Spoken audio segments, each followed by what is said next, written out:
साथियों नमस्कार। आप देख रहे हैं Sushil Kumar Upadhyay YouTube channel. Sushil Kumar Upadhyay YouTube channel पूरे देश और प्रदेश से साक्षरता संविदा कर्मियों के संदर्भ में जो भी लेटेस्ट अपडेट आती है सर्वप्रथम आप तक पहुंचाता है। साथियों जैसा कि लाइव स्क्रीन पर देख रहे हैं, ये बड़ी तस्वीरें आ रही है बिहार राज्य के तरफ से, जहां पर कल हुए बिहार के चुनाव के पहले चरण में 55% मतदान हुआ है। जैसा कि साथियों मैंने पूर्व में आपको बताया था कि आरजेडी ने शिक्षा प्रेरकों की समस्या को अपने घोषणा पत्र में रखा है और उसके प्रतिपक्ष नेता तेजस्वी यादव ने शिक्षा प्रेरकों की सेवा बहाली के लिए शिक्षा प्रेरकों से 3 महीने का समय मांगा है और कहा है कि हमारी सरकार आती है तो हम 3 महीने में शिक्षा प्रेरकों की समस्या का समाधान कर देंगे, जिसको लेकर तमाम जगहों से खबर जो निकल कर आ रही है, शिक्षा प्रेरकों ने बढ़ चढ़कर मतदान में हिस्सा लिया है और एकजुट होकर साक्षरता कर्मियों ने इस सरकार को जिताने का काम किया। अब आने वाले समय में बिहार के पहले चरण में जो चुनाव हुआ जिसमें 55% मतदान हुआ है, जिसमें कोरोना बुलेट पर भारी पड़ा बैलेट, हम पूरी रिपोर्ट आप तक दिखाएंगे कि शिक्षा प्रेरकों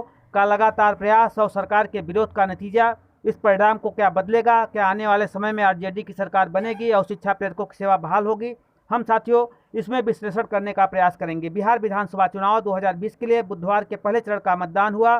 16 जिले के 71 विधानसभा सीटों के लिए शाम 6 बजे तक कुल 55% वोटिंग हुई। कोरोना बुलेट पर भारी पड़ा बैलेट, मुख्य निर्वाचन आयुक्त सुनील अरोड़ा ने इस बात की जानकारी दी।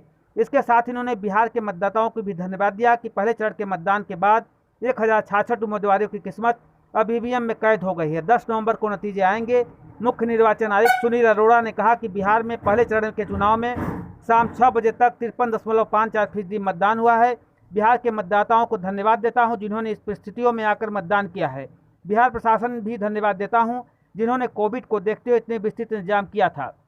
इससे अधिक वोटिंग बांका में पहले चरण में 16 जिलों में वोटिंग हुई।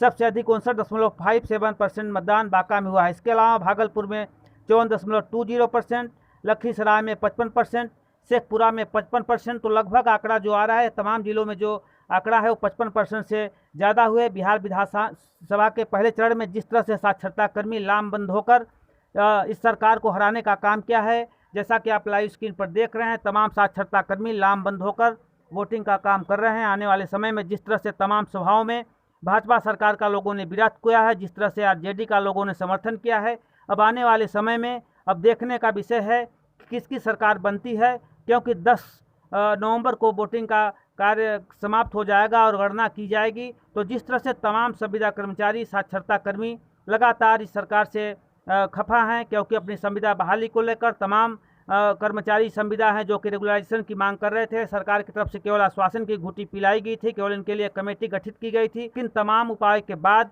इनका बारे में सरकार नहीं सोची, जिसको लेकर अब खबर निकल कर आ रही है तमाम जिलों में इन्होंने बढ़ चढ़कर इस सरकार के विरोध में वोटिंग किया है। अब आने वाले समय में जिस तरह से बिहार के पहले चरण में 55% से ज़्यादा का मतदान किया गया है, आने वाले समय में अब किसकी सरकार बनेगी यह बड़ा प्रश्न है। लेकिन जिस तरह से तमाम साक्षरता कर्मी संविदा कर्मी इस सरकार का विरोध कर रहे हैं, निश्चित तौर पे आने वाले समय में इस सरकार के लिए टेढ़ी खीर होगी। यह साथियों आरजेडी की सरकार बनती है तो जिस तरह से अपने घोषणा पत्र में इनके वो रखा है, निश्चित तौर पे इनकी बहाली होगी। तो साथियों इसी तरह का अपडेट पाने के लिए हमारे चैनल के साथ जुड़ें।